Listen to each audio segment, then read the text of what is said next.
YouTube. All right. Well, thank you, April, for that. Good morning, everybody. Welcome to the Carroll County Commissioners meeting, Monday, February 9th, 2026. Please join us as we recite the Pledge of Allegiance. Pledge allegiance to the flag of the United States of America and to the republic for which it stands, one nation, under God, indivisible, with liberty and justice for all.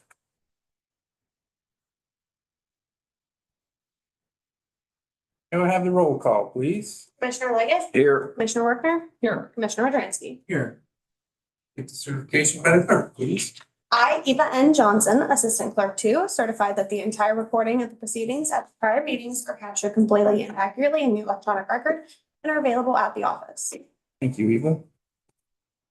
I have a motion to approve the summary and reporting minutes from the prior meetings. Approved. Second. Any discussion on those minutes? Done. Hearing none, those in favor say aye, please. Aye. Aye, motion carried. Entertain a motion for the travel and membership expenses. So moved. I'll second. First and second, any discussion? Hearing none, those in favor say aye. Aye. Aye, motion carried. Today's bills total $216,657.36. Please give me a motion to approve the bills. Move to pay as presented. I'll second it. Any discussion on those bills? None. Those in favor say aye. Aye. Aye. Carried. I get a motion for the bills without prior authorization, please. So moved. I'll second. Any discussion on those bills? None. First and second, those in favor say aye. Aye. Aye, motion carries. I'd like to advise that Merle Long, our Carroll County Dog Warden, filed his report for the week of February 1st to February 7th, 2026. Showing 1 dog impounded, 0 adopted out, 0 redeemed, 0 euthanized, and no citations for his food. To advise that Stacy Brady filed her report of conveyances and fees for January 2026. Number of conveyances were 49. Total amount of $55,606.70. Copies on file in the Commissioner's office. I'd like to advise the prosecuting attorney filed his report for January 2026 for the Carroll County Child Support Enforcement Agency. There was a total of 992 open active cases. Copies on file in the Commissioner's office.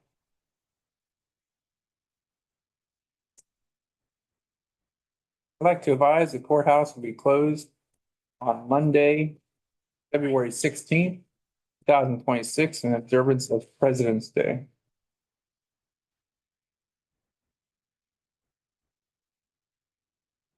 I have a change order here. Change order number 14 includes work associated with new heating, ventilation, and air conditioning HVAC system in multiple rooms over the next building. A motion to approve change order number 14 in the amount of $157,065 for the Moody Avenue renovation project. Move to approve. I'll second it. First and second, any discussion?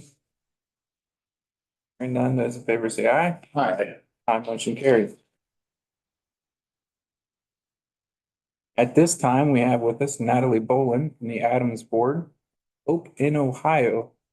Natalie, you have the floor. Thank you. May I stand? You sure can. Thanks. Well, I left little gifts for all of you with 988 information. 988 is the statewide suicide prevention and crisis line. In October, the Ohio Department of Behavioral Health, excuse me, was making visits to Adams boards across the state of Ohio. Every county has an Adams board. And they wanted to learn a little bit about what was going on in the community. And one of the things that we talked about at our Test Carroll visit is the suicide rate in Carroll County. And I'm thankful for the Carroll County Health Department because about 1.5 years ago, they began a suicide fatality review committee, which is something that has recently begun in the state of Ohio, but it involves invested partners looking at the suicide data, what's happening in our community, how do we impact it, what do we do differently? And what we found was our suicide rate per 100,000 in Carroll County is significantly higher than the state's average. So for example, the state of Ohio's per capita per 100,000 rate is 15 suicides. Carroll County's 2025 suicide rate per 100,000 is 34. There were 9 suicides, but per 100,000, our rate is more than double what the state of Ohio is. And what we know is that the majority of our suicides in Carroll County are men. The majority are individuals over the age of 50. 67% of our suicides are over the age of 50. More than a quarter are individuals with military history, and most are dying by gunshot wounds. So when we shared this with our state representatives from the Ohio Department of Behavioral Health, they asked if we would be interested in doing an initiative that they've done in different counties across the state so far. And they're calling that initiative Hope in Ohio. And that has a handful of components. One is looking at what is our current state, what's our numbers, what are our resources, what's just the stigma related to mental health treatment and services. And then they want to look at what are the resources in our community and develop a plan for how we can address this differently. And so we have our partners from the Ohio Department of Behavioral Health coming to Carroll County on February 25th. From 6 to 7:30 at the Friendship Center. As of right now, it's Director Tia Moretti from the Ohio Department of Behavioral Health. We have the Director of the Ohio Suicide Prevention Foundation, Tony Coder, coming to interview an individual who is a suicide survivor, Shannon Ortiz, whose husband died by suicide. We're going to have a panel discussion of local Carroll County resources. Carroll County Health Department, Southeast. We have faith-based representatives on that panel. And then we're going to end that meeting with Carroll's Empower Youth doing a presentation about what they're doing for our youth in the community. What's so important to me is not only that we walk away with information and resources, but that our state partners see Carroll County represented well in that audience. And so I'm asking any or all of you if you would be available to come to that meeting February 25th with our State Department, as well as if you can support us getting this message out to our community, to Carroll County. At the end of the day, all of this is to impact suicide prevention. And so I'm also asking for your help today and in the future as we develop a plan to make sure that we're getting our 988 information out. You can call or text this from the privacy of your home, from your car, from wherever, and get some statewide resources and guidance about what to do if you are concerned about a loved one, a neighbor, a spouse, a child.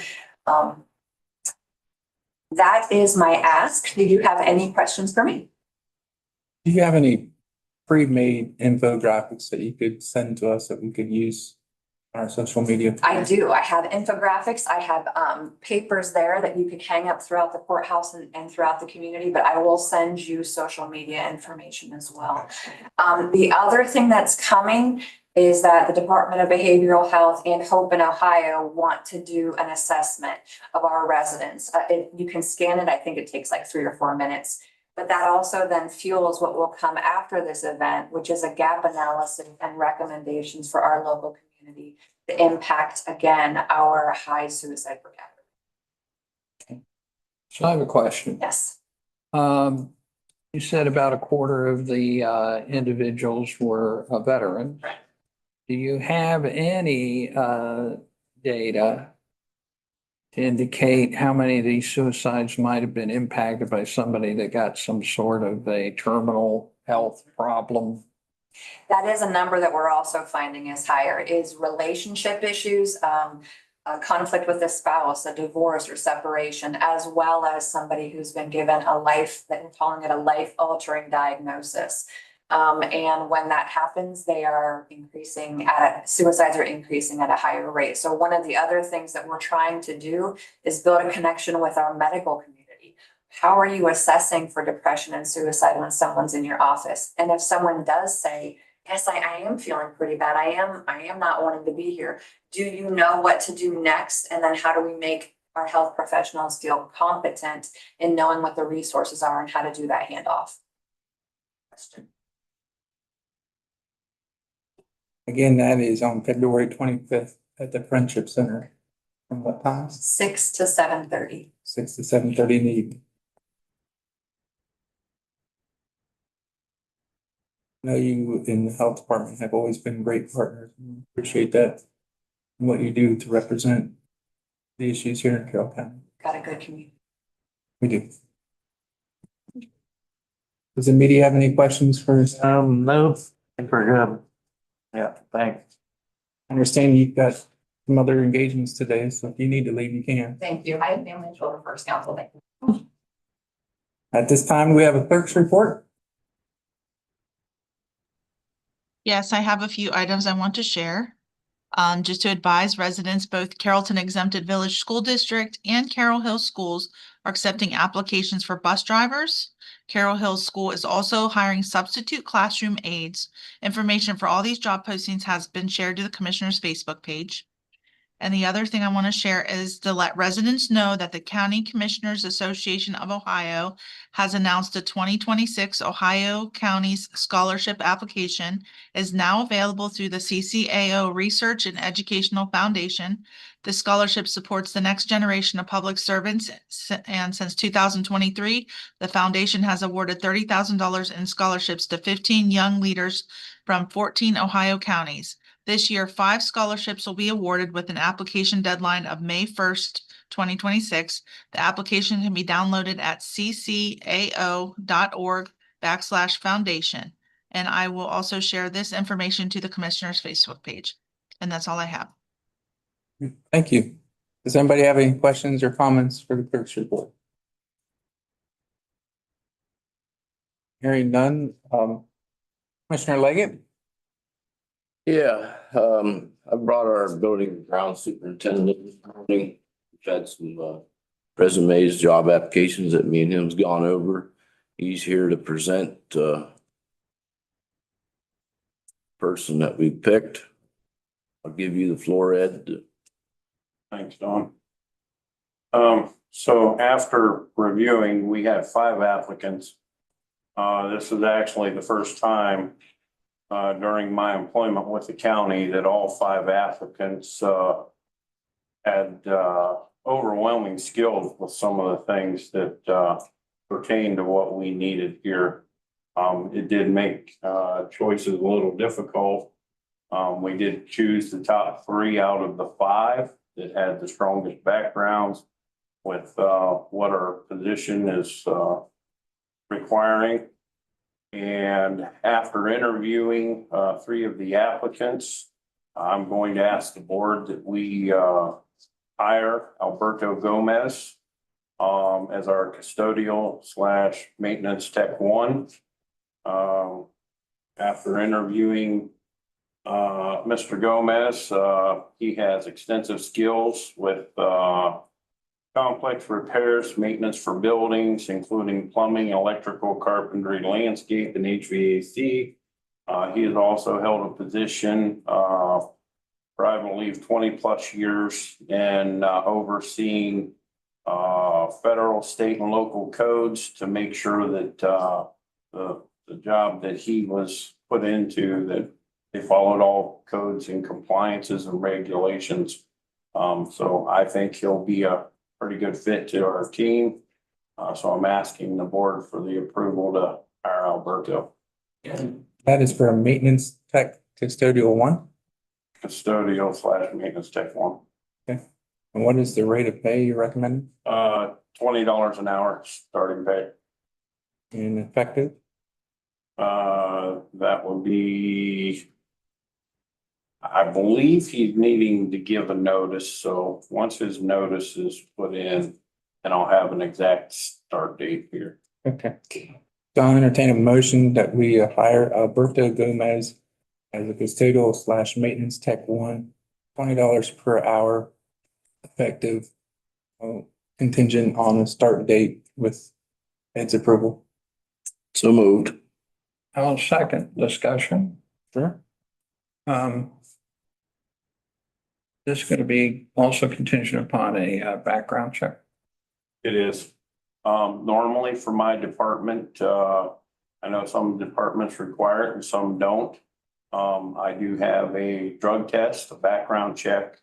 I have those done with every employee that you guys have approved for me to hire, due to the fact that not knowing where my employees go, whether they're working in the courthouse or somewhere else, that are in offices that do handle money and so forth, and other items, secured information. So I do always make sure that background check and everything's completed.